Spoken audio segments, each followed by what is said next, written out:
নমস্কার বন্ধুরা, ঝর্ণা ঝুমা কিচেনে সবাইকে স্বাগত। আজ আমি একটা পুরনো দিনের অনেক পুরনো রান্না, এখন আর এই রান্নাটা বেশি একটা করা হয় না। তো দেখেন আমি এই রান্নাটা রান্না করব এখানে লাউ পাতা দিয়ে। তাহলে দেখেন আমি এখানে লাউ পাতা নিয়ে নিয়েছি, আর লাউ পাতাগুলো একদম ফ্রেশ, এখনই আমি গাছ থেকে ছিঁড়ে নিয়ে আসলাম। তা লাউ পাতাগুলো ধুয়ে আমি পরিষ্কার করে নিয়ে নিয়েছি, আর এখান থেকে যে শিরাটা ছিল শিরাটা আমি তুলে ফেলে দিয়েছি। তা দেখেন, আর এখানে নিয়ে নিয়েছি আমি চুনো মাছ। এই চুনো মাছগুলো দিয়েই আমি লাউ পাতা দিয়ে তৈরি করবো একটা রেসিপি। তাই দেখেন লাউ চুনো মাছটা আমি কিন্তু ধুয়ে পরিষ্কার করে নিয়ে নিয়েছি।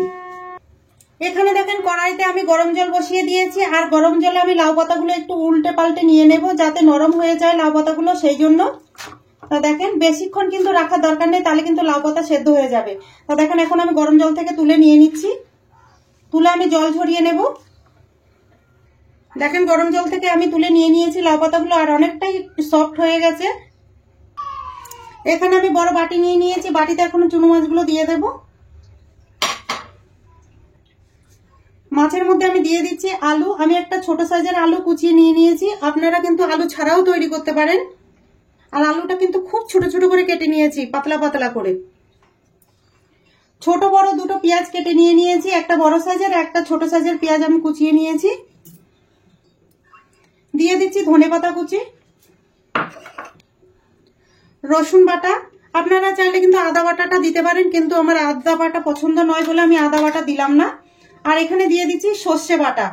সর্ষেটা আমি কাঁচা লঙ্কা দিয়ে নুন দিয়ে বেটে নিয়ে নিয়েছি। পরিমাণ মতো আমি নুন দিয়ে দিলাম, হলুদ গুঁড়ো দিয়ে দিচ্ছি, লঙ্কা গুঁড়ো, ঝালটা আপনাদের পছন্দ মতো দেবে। আর দিয়ে দিচ্ছি কাঁচা সর্ষের তেল।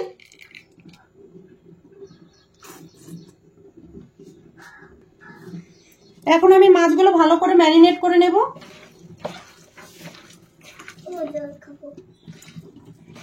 দেখেন মাছগুলো আমি ভালো করে ম্যারিনেট করে নিয়ে নিয়েছি। এইটা আমি 2 মিনিটের জন্য একটু ঢেকে রেখে দেব।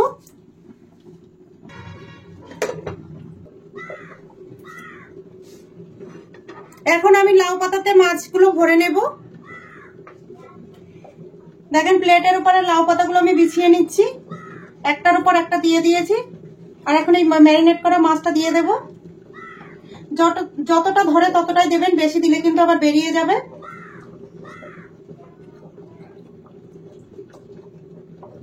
ভরে আমি এইভাবে মুড়িয়ে দেব।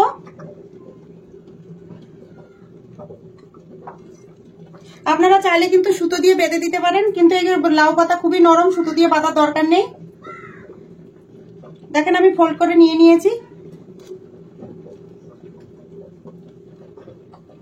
এইভাবে আমি সবকটা এইভাবে ফোল্ড করে নেব।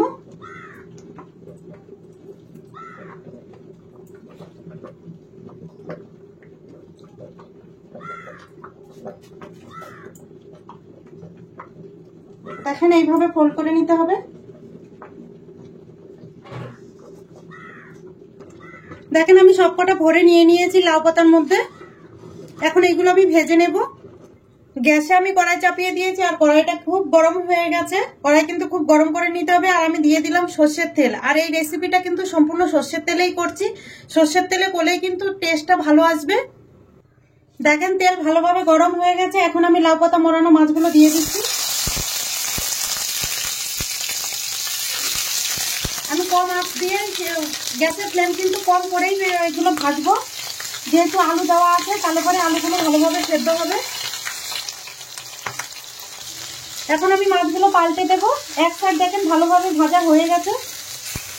দুটো চামচ দিয়ে কিন্তু পাল্টাতে হবে এইভাবে, নাহলে কিন্তু ফুলে যাবে একটা দিয়ে উল্টাতে গেলে। দেখেন আমি ভালোভাবে কিন্তু পাল্টে দিয়েছি, একটাও কিন্তু মাছ বেরিয়ে যায়নি।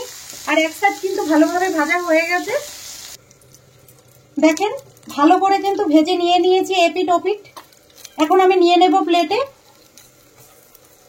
দেখেন দুটো সাইডে কিন্তু ভালোভাবে ভাজা হয়েছে।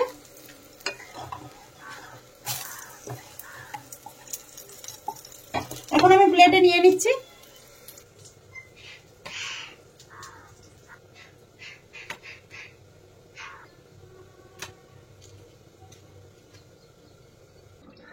এই রেসিপিটা যদি আপনাদের ভালো লাগে তাহলে আমার চ্যানেলটাকে সাবস্ক্রাইব করবেন, লাইক করবেন, কমেন্ট করবেন আর অবশ্যই শেয়ার করবেন। আর আমি যেইভাবে মাছের পাতুরি